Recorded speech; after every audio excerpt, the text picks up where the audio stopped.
Nah. And then fuckin' with real life street star. Let's get it. Hey, say. Look, I move with the burner, but not for flexing. This here for protection, can't let them scratch me. I come from the jungle, it's straight aggression. Try me, we gon' crash like an intersection. You can get your shit blow like an inner tube. Hey, I go straight in, fuck the interlude. Real life street stars. We in here with Pat repping that 903. What it is, boy? Nigga. Man, for everybody that don't know, deaf, dumb, stupid, you been living up under a rock, man. Tell them where you from. How long you been doing your thing? Denison, Texas, man. In the build. The country, square business.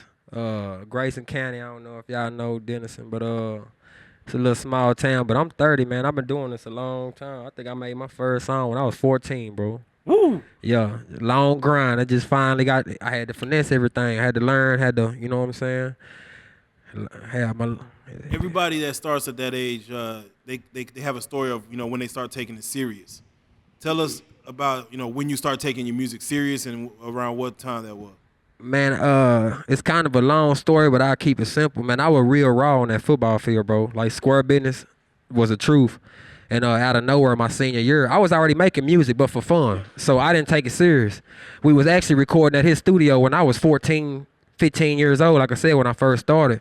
Name drop that studio? Possum Records Studio, man. Possum Records. That's what it was. Well, we was taking it, like I said, for fun or whatever back then, me and a couple of my partners. But I was taking the football thing serious because I felt like where I'm from, it's the country. And if you're going to make it out, they got to be through a scholarship. Ain't no other ways. We ain't got no radio station, so even the music ain't even looked at as a way out. You know what I'm saying? Wow. My senior year, bro, I had a full ride scholarship. And I found out after like my 4th or 5th game that I had a arachnoid cyst on my brain. So I could never play contact sports again. None of that. In the process of the scholarships and all that. And it was during school still, like I said, in my senior year, so I ain't gonna lie, it fucked me up because I was riding on all of that. But I ain't let it just knock my focus. I went back and was like, man, before I just sit and do nothing, I gotta figure something else out. Well, at the time, like I said, we was doing it for fun. We was building a little wave though. I took and rolled with it, bro. Just like something gotta shake. And ever since then, like, I ain't missed a show, bro. Whether it was a free show, an open mic night, a meet and greet for somebody else, an opening for a nobody or somebody, bro. Ever since then, I ain't never in my life missed a show, bro. I ain't never missed a radio interview. I ain't never missed none of that. Regardless of what the benefits of it was from, I'm a nigga who wasn't in the dough yet, so I'm trying to find ways to get through that bitch. And over years, that's what it became. So I don't regret that it took this long, bro, at all, because it's all a learning process. And I done sat around some live people that gave me some live game, and I ain't got to learn from my own mistakes no more. Over that time, I learned from everybody else's in this rap game, too. It's grimy, bro. It's the grimiest industry. So in order to be on top of your game, you can't just learn from your own mistakes. So I take all them years as just like a finessing chapter, bro. So here I am. Man, with that football or the sports, is that CTE you think is real? Like, how much do you think that plays a part in sports? People lose like the CTE in the brain. Bro, I'm gonna tell you something right now. I'm still an active football coach in my community. That's one of the things that I went to too. I like I said, I was cold at what I was doing, so I took what I learned from them old school coaches and I started coaching it to the kids.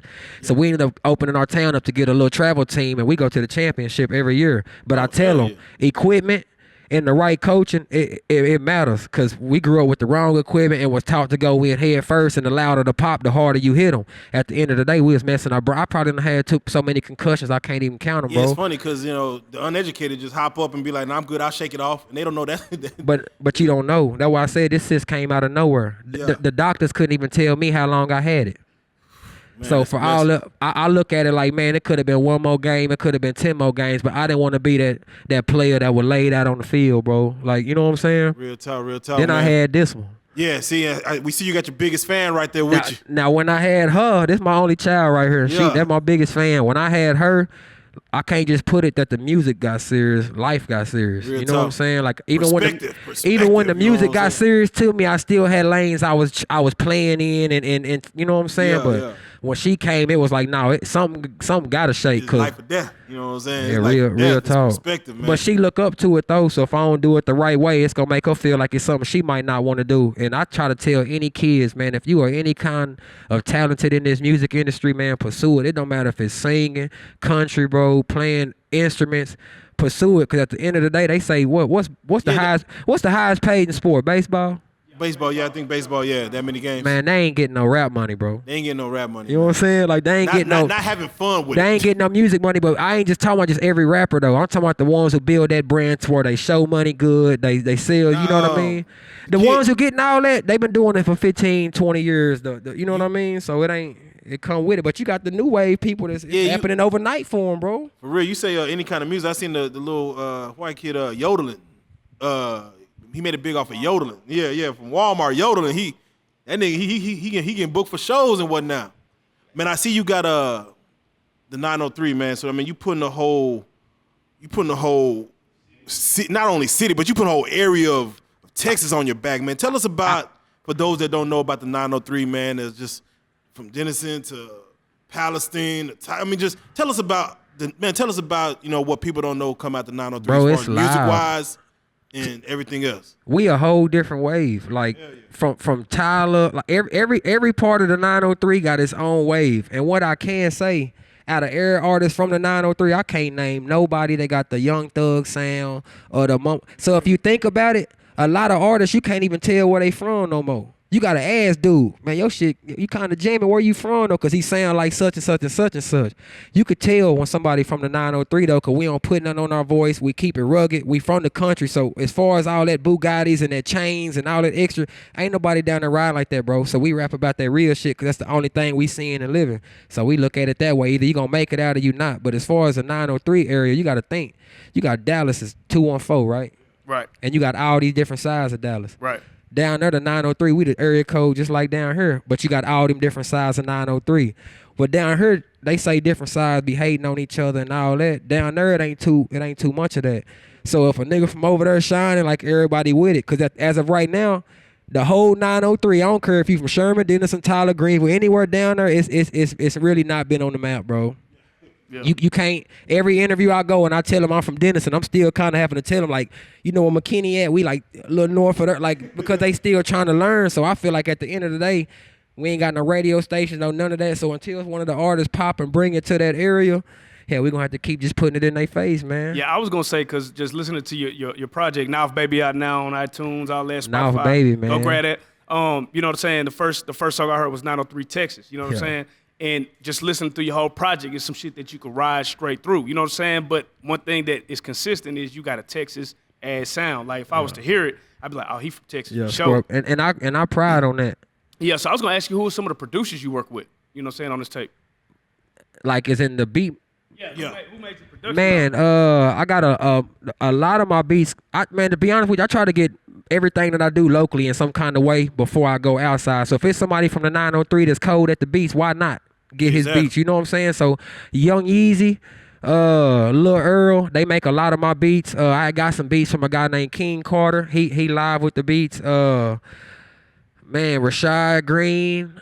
Man, I got a dude named B-Main. Shout out B-Main. He out of Louisiana. He found me on Instagram and started sending me beats with that flavor that I like from a whole area, different area. But man, most of the beats came from 903 artists and producers, man.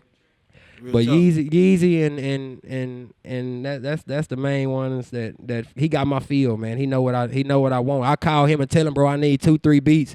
When I go over there, I just grab him and go. Cause once I get in the car, I already know I'm finna vibe to him, and he from where I'm from. Exactly. You know what I'm saying? So just as a curiosity, you know, with a project like Nawf Baby and what you put into it, you know, some artists could jump in the booth, get a whole project knocked out in a night or two, or maybe a week.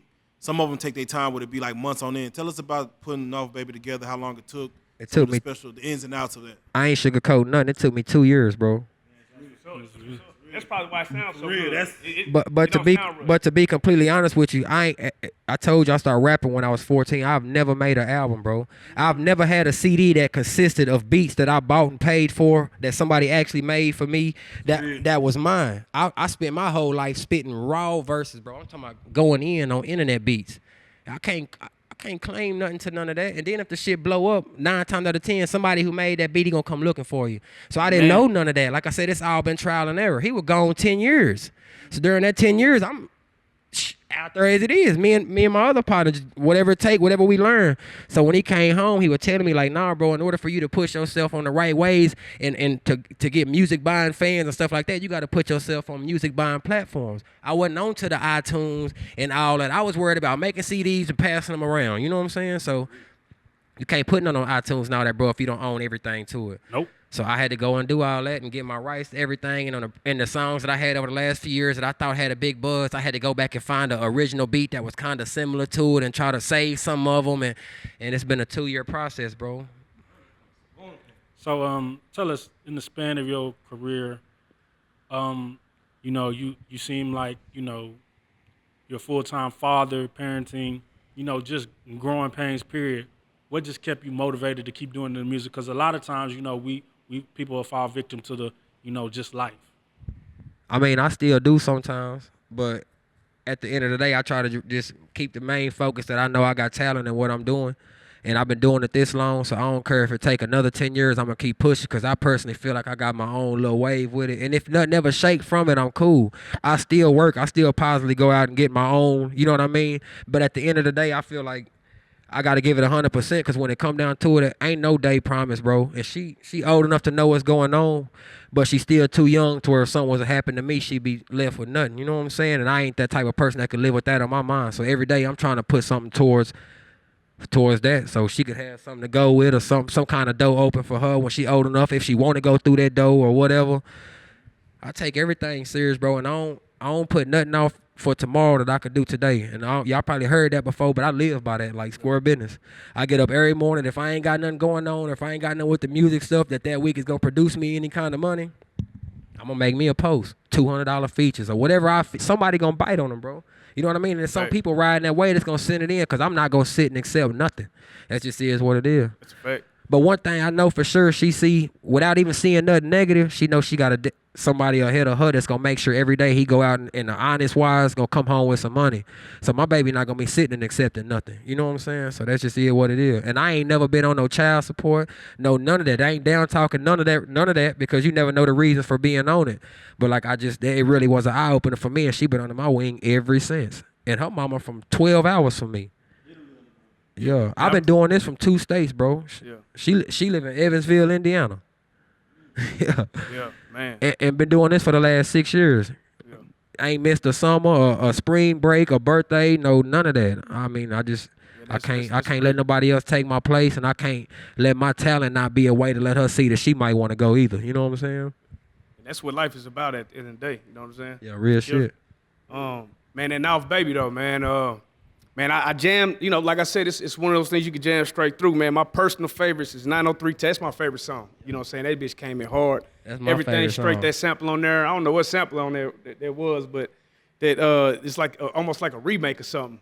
That, what is the Everything Straight? Yeah, everything straight. Now, to be honest with you, it might sound like a remake to you because I did that song when I was like 17 years old and it was doing numbers. Yeah. But I didn't own the beat. That's one of them songs I was talking about. So I went and redid it on and another brought it beat. back on the album. So 9 out of 10 people that heard it be like, I done already heard that before, but I love the song. So I had to get the rights to it and put it back out there the right way. So now it's finally on the platforms it need to be on. It's hard, man. And then Father Forgive Me with classic music. Man, yeah, those are my 3 personal favorite Shout songs. You know what I'm out, saying? Class. I probably skipped maybe like 1 or 2 jams, and it was probably because it's like a certain mood that you got to be in for. Yeah. But all in all, man, it was a real solid album. The one thing I like is your voice, man. Just your voice, and that's a good thing, right? So if you got the voice for it, you can do it. You know what I'm saying? So like I said, I like the album personally. How did you end up linking up with classic music? You know what I'm saying? He's all over the place.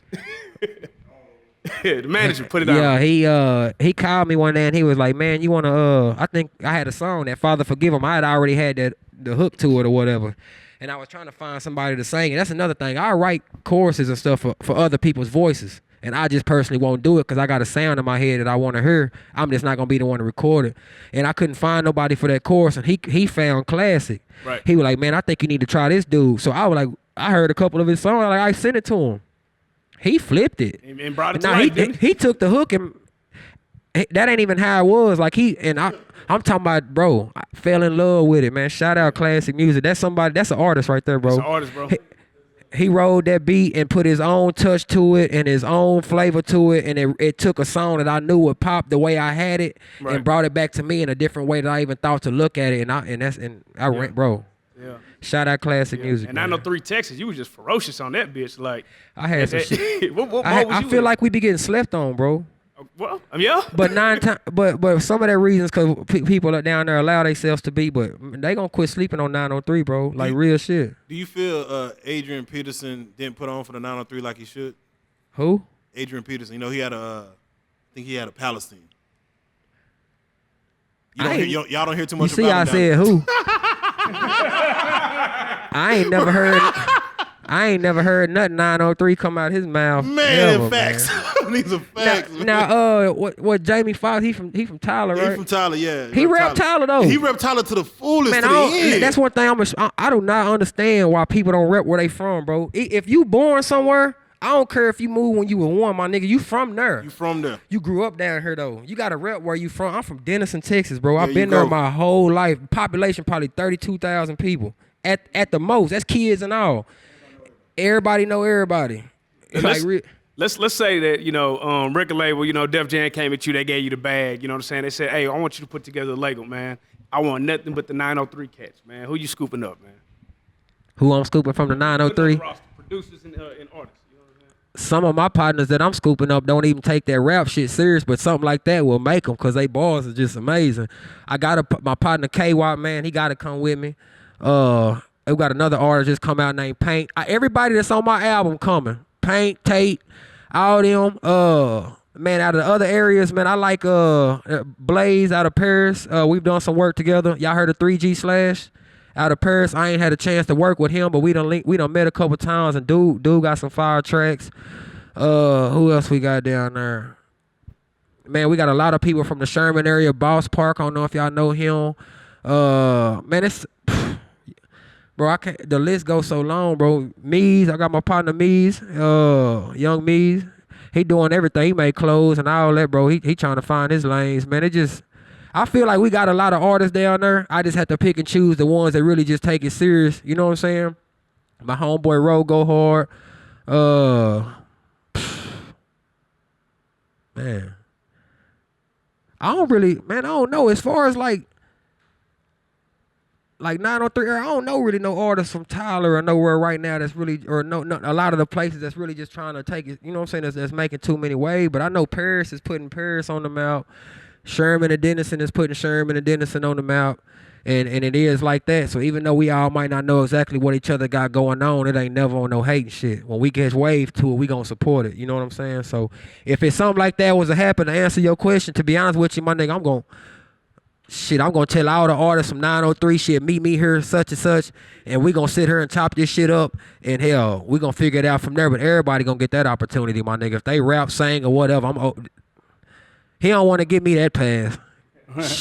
We signing females, country singers. Can you cut hair? I do. Nigga, I do cut her. Oh, okay. So, the fact that you're saying that y'all don't have a radio station. Have you ever thought about putting something together with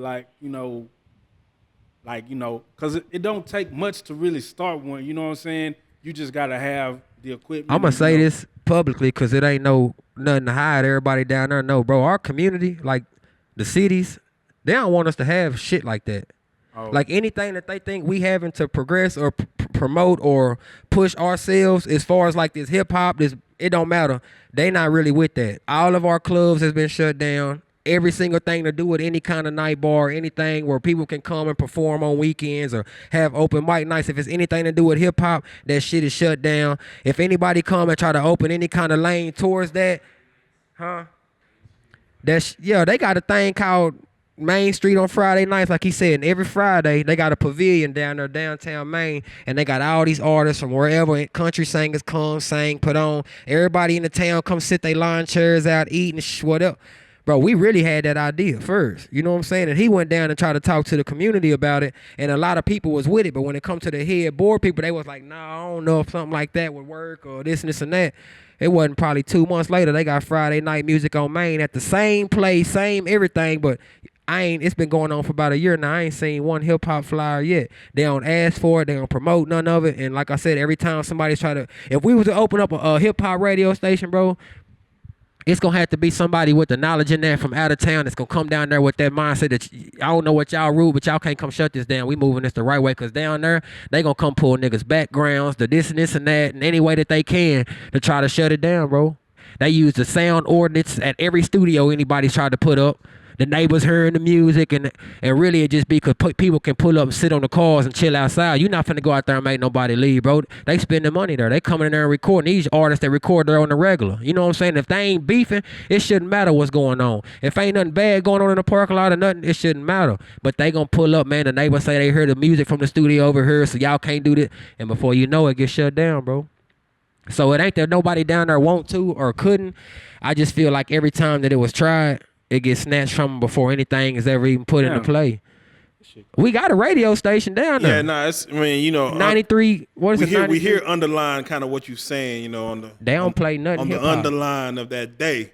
But hey, off top, man, back in the early 2000s, man, when Houston had their run and they used to hit a lot of cities in Texas. They really mashed out of Texas before they got worldwide. Do you feel, even with your music and, you know, your project, hitting the small towns in Texas, which there's a lot of them, that's still important today to make you as an artist, or do you feel you got to get out of Texas and kind of move around? 90% of the people that's following me right now came from the small towns in Texas, bro. Yeah. Because when I first started doing this music stuff, them was the only towns that was having the little shows that somebody like me could come and open up for free or whatever, and maybe one song, maybe two songs or whatever. And it might, bro, I done performed in front of 10 people before. Yeah, is that the smallest crowd? That's the smallest crowd? Bro, and drove 3 hours to get there. Like, it don't matter. But I'm still finna turn that bitch up, bro. And them same 10 people that's right there, they gonna be like, that nigga, they're live. And I just gained, to me, if I leave with one fan, bro, from every show, as long as I keep doing shows, them numbers gonna add up, my nigga. I ain't gonna lie, man. It's like, it seems like your mindset is way different than a lot of people that we meet. You know, like, a lot of artists in Dallas, you know, they kind of get comfortable because, you know, they got so much shit is just kind of there. You know what I mean? And just hearing your story, it's like, nigga, y'all gotta really work for some shit. Bro, so do you think they kind of gives you like a one up on some of these artists because they don't have that mindset like, nigga, I'm gonna rock this little small ass show. I'm not gonna complain, nigga. I'm gonna just do this shit because I'm gonna grab it. I done seen people that went to these shows with me to open up at these shows, bro, look at the crowd and say they ain't want to perform. Like, that's how it is. But what the thing is, my nigga, I understand that you feel like it ain't enough people out there to entertain your music, but at the same time, my nigga, they don't know you no way. So you really need to perform in front of them, because them 10 people that still standing here, they realize there wasn't nobody else here and they still stayed to watch these people perform. You need to act on that. And I'm just the type of person, bro, if I drive there, if I put the gas in my car to go there, and y'all three, the only three in there, I promise you, it's going to be the same as if it was shoulder to shoulder. And I've been that way my whole life. So them small town people, that's one thing. They know the stage presence, it go with the music, bro. Now, you got to, man. I swear, and this is just a throwback story, but I seen Lil Flip early on when he came to Dallas. That nigga performed in front of 3 people that I can do that song. And that nigga said, I throw money at my shows. That nigga still threw it for like 3 people. And I said, yeah, this is before the deal. I said, yeah, you got that. If you perform like that in front of 3 people. And how his numbers progress from that day to now. Exactly. That's just a story for young artists one to eat thing up. about it, bro, it's people out there like Jay-Z and all these, them dudes billionaires, bro. Real and dope. ain't done nothing but mess with the music all day. So all that flaunting your money on Instagram and all that's cool, but I got a different mindset for that. If you know you got it, it don't matter. If you flexing for some females, that's your lane. Yeah. But I'm not finna be trying to prove to the next nigga nothing. You know what I'm saying? And that's most people's ways of doing that. Most of them artists, bro, that's they whole sign-on bonus and everything else that they keep posting on the videos, and it ain't even when you got these other rappers that's not doing that, bro, and they got it. You know what I mean? I'm just a different way, bro. I don't try to shine. My baby made me this chain, bro. You think by now I couldn't went and bought no chain? Man, that's real. Like to be honest with you, man, like that's real real shit, bro. I could have been no went and bought a chain. I'm a rapper. I should have been the had one with my name on it. But she realized I ain't had no chain. So she made me this. So at the end of the day, I don't care if it's a show, bro, if it's whatever. If they ask me, I'm going to tell them my baby made this. But who am I trying to impress, though? Nah, that's real. Nah, you got, like I said, your biggest fan, man. Really. But I don't knock it at all. If you got the money to go flaunt, nigga, stunt Like Black Youngster, bro, I love Black Youngster. I don't give a damn. I just feel like he a face for niggas that came from nothing, that is stunting and everybody. I mean, he's supposed to live like that, bro. Man, and anybody that's hate on anything like that is considered, I mean, it's straight hating. I just feel like some people's motives be for the wrong ways. If this nigga went and bought something and he done stunted, so now you got to go tomorrow and cop you hustling backwards, bro. And even if it's with the music lane, you hustling backwards. At the end of the day, even this music shit ain't promised. I done seen niggas' careers fall off overnight. No, for real. And you sit there got like, you got 2 Bentleys outside, 17 chains in her, and all this. And that shit ain't that car no do. My nigga, now the car for sale, bro. Yeah, and now I'm not trying to be that way, bro. I don't know. Man, you have mentioned of course, cats on Instagram and doing too much for the gram or whatever like that. But tell us as far as social media presence in this day and age, man, as far as what's your thoughts on social media presence as an artist? How do you attack, this new wave of being on social media to promote music? If I had social media a long time ago, I'd have been done made it, bro. Nigga. Social media is the network for anything that you doing. When radio shut you down, your cell phone is your outlet. That's all you got, bro, is your cell phone. So at the end of the day, I support the social media as long as you find, like you said, as long as you find ways to hit it and market it and push yourself on them sites and on them, it'll definitely work out for you. Because there's a million people on your Facebook that ain't never met you, but they still like your stuff and follow what you're doing. And for all you know, them music buying fans, them whatever. But the thing is, it come down to you marketing yourself in areas that you can't do. Business cards, the what they call body wraps for your vehicles, all that shit is marketing, right? But you can make a single Facebook post, bro, and people that you've never seen see it because this dude done shared it, and this dude so the word of mouth, the marketing with it, you gotta have social media, bro. You gotta really just know how to work it organically. Let me say that. Organically. My nigga, buying views, bro, don't do nothing for you. It don't help you in no kind of manner. It don't help in no kind of, bro, I ain't never in my life bought no views. I ain't never bought no likes. I ain't never paid for none of that because I'm an artist that want to see my true numbers, you know what I'm saying, and what I truly brought to myself. So I'm not finna pay for no views, none of like that. If I got this many views, I know that many people clicked and watched my shit. If I got this many followers, I know that many people chose to click and follow my shit. That buying them, first of all, they gonna come and snatch your account, and then you gonna be trying to make a post talking about your shit got hacked. Now everybody know that wasn't your, you know what I'm saying? And then not only that, you got 38,000 views on your video, bro, and 17 comments, and it's like nice photo. And it's the man, them people ain't watched your shit, bro. And I wanna see my shit organically, bro. Bro, you really saying? You really talking? But you know what the funny part is though? Like nobody really plays by them rules. Like the industry don't. All these niggas, Lil Pump notoriously got on by doing the fake shit. Like he if found it worked for you, he my found nigga. like the little they found like the little hack shit. They done hacked the little and they got on. They Bro, figured out some it algorithm don't matter to make who the it shit. is. If they famous and they shit get hacked, 9 times out of 10 before they got famous, that was a account that they up their numbers on. You know what I'm saying? Up the followers on and all that. And I don't care if I got 1,000 followers or 20,000 or 2 million. I want to know that they all hit that follow button on their own, bro. That's a fact. I just say do it so you can watch your progression. You know what I'm saying? Like, look at the people, the artists that you might see an artist, bro, that you think is already just made it. But he take pride when his video hit 1 million views. And you like, man, bro, these niggas hitting 30 million and 40. But he took so much pride in hitting that million. You want to know why? Because that's 1 million organic views, bro. That's platinum. That's platinum. That's platinum. It's platinum. Like Yellow Bees, I fuck with Yellow Bees shit the long way. When his video first hit him, he kept making a post. We had 600,000. Keep pushing this bitch. We trying to hit 1 million. We trying to hit 1 million. What's it at now? It's 40 million. 40 plus million. 40 plus. And he still feel the same way about his views, but it started because he know his is organic growth, bro. It's organic growth. And that's what kind of artist is going to always stick out. They going to always know what to do and bring themselves some kind of feedback when it come to money or whatever, because they know that the people that's that's tuning into them really tuning into them. You on here with 10 million followers but can't book a show. Nah, for real. Because all them 10 million followers ain't listening to now song that you got. None of that, don't know who you is, no, and they didn't know they was following you, bro. Nah, for real. Like, So what is it that Pat is working on, down the line? Like we got the album out right now. What's next? Where I've been falling off at. I know my mistakes too, bro. My visuals. I'm way behind, my nigga. Like we were just talking about the artist who video dropped or interview dropping today. His visuals is dope and all that. I be seeing it in my head and kind of like what I think a video and what I want to do. But bro, I ain't even dropped a video to now song on the whole album. Like no, none of that. And that, people want to see what you got going on. They want to see how you living. They want to. The visuals is almost more important than anything else when it comes to social media. Right. You gotta have your visuals and your quality of the music gotta be A1. When they put your shit in the radio or on the club, it can't go from Drake to Meek Mill into your shit. And this nigga hurry up and start fucking with the knobs. It's like it gotta be A1 and your visuals. The visuals is what catch people attention. If your video live and they ain't never heard your song, it's helping them listen to it. You know what I'm saying?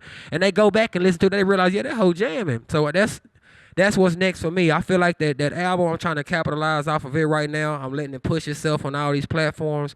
I want to start doing some visuals to it.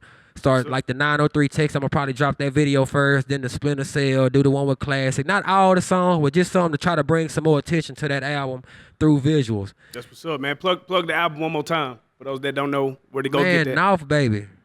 That's what's happening, man. I named it that because, like I said, Denison, Texas, small in the motherfucker. And we got side of town just like everybody else. You got the north side, the south side, east and west. And you know that sound crazy to people who ain't from there because we so damn small. Like the north side of town is that, and like the east town, it's the same. That's the only side of town where people can actually, black people can actually just live their life regularly. You know what I'm saying? Like they don't get looked at crazy. They can go outside, chill in the front yards, barbecue. It's like they kind of secluded everybody to them sides of towns. Ourselves though, like this us over here. So I'm 30 years old. My whole life, if you want to go to any barbecues or any kind of house parties or any kind of hood event or music, it was in Northtown. You know what I'm saying? So since I was a kid, I went to elementary school over there. I'm just a Nawf Baby. I represent. So when I say Nawf Baby, and I'm talking about literally the north side of little old Denison, bro. Like That's crazy. it is what it is. But if you think about it, Denison is North Texas, bro. Mm-hmm. They called 903 East Texas. And I'm not saying it's not. But think about it. When you on 75, which way you going to get to McKinney? It's 75 north, right? So 75 go all the way to Denison before it turned into Oklahoma. We the last town before you enter into Oklahoma. So there is no more town after us. That's North Texas, bro. Now, if you take 82 East and all that, that's Northeast, East Texas, Greenville, Tyler, all them is East Texas. But my end of the 903 area, we North Texas, man. And I'm going to always rep that just because I've always only one highway I've ever known. And that's 75 North and 75 South. So, Amen. so Northtown, man, that's the side of town that I kind of spent majority of my life in. And it is what it is. You got any shout outs you want to kick? You got any shout outs you want to kick? Man, shout out Sidebar Management, man. Like I said, shout out everybody from the home team, man. All the artists down there that's doing something. Like I said, K-Wop, Paint, Tate, Loco. Let's see who we got. Boss Parker, Meezy Ray Osborne, my little cousin, them Casanova, Lil Bevin. We got little Ace Luciano. Who else we got going on? Like I said, everybody from the Greenville wave. Everybody, man, Greenville for sure. I forgot to mention Greenville, bro. Greenville live too, and they artists push themselves. You know what I'm saying? But they inside Greenville. You know what I'm saying? So it's kind of like, so shout out everybody from that way. But anybody in the 903, man, it's all for them. And for anybody who want to get in contact with you for any bookings or features, how would they reach you? PatPat903.com. I link you to everything, but in order to get a hold of me through any business matters is Sidebar Management. And they ain't hard to find either. Courtney Beeman, man. Man, and he just wrecked this booth, man. Wait till y'all see Man, this. wait till y'all see this booth, man. For sure, it's flames in the booth, man. We got to build another booth. But, man, You wanna say we something? love everything you're doing. Pat repping that 903. You don't want to say nothing? You got to rep. You little Pat. Mm-hmm. They be shy, don't they? You want to freestyle? Nawf Baby out right now, man. Tell him And to bro- freestyle. You don't want to freestyle? She gonna We have gonna it, get bro. you in the booth. She gonna have it, bro. Yeah. She coaching me all the way down here. I came up with that on the way down here, bro. That like real shit. So she in the passenger seat, like you know what I'm saying? That my fan, my biggest fan right here. She gonna have me right. Man, see, man, you gotta support that, man. Gotta love that, man. We love. Man, shout out Real Life Street Stars, man. Man, shout out us, man. Y'all got a man. live. Y'all got a. We'll y'all take got it, a man. live. We trying, bro. We You know goddamn what? trying. I don't think people like y'all get enough credits gave to y'all, man. Cause as far as artists, everything we do is trying to push ourselves in people's faces and push our brand, right? So if it's a radio interview or any kind of interview or any kind of club or any kind of, man, they got to get their credits too, bro. Because in the ways, what is it doing? It's helping the artists.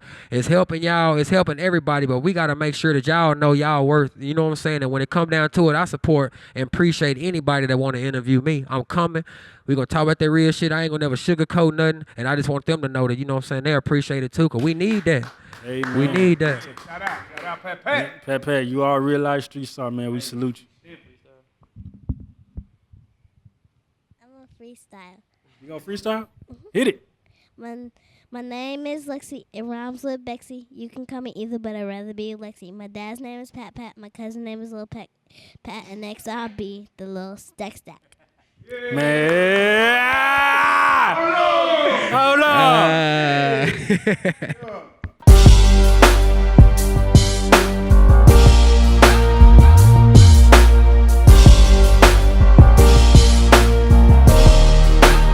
Shout out Reallyfe Street Stars, nigga.